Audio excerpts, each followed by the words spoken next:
Je vous avais dit que Severance c'était ma série préférée. C'était parce que je n'avais vu que la saison 1. La saison 2 est une grosse déception.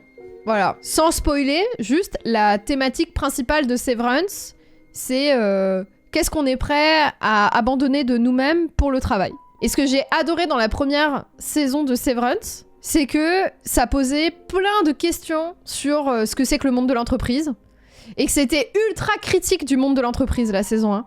Et c'était trop bien.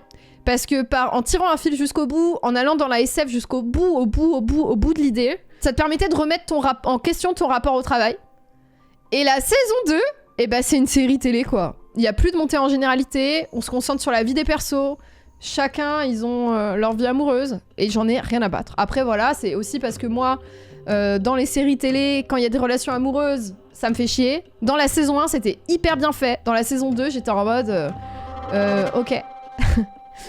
Et en fait, la saison 2, c'est vraiment une série télé. Alors que la saison 1, c'est pour moi une œuvre. Genre, c'est une œuvre à part entière. Severance, c'est hyper beau. C'est hyper bien filmé. En termes de réal, c'est incroyable. Les personnages, les acteurs, ils sont super. Les personnages, ils sont bien écrits.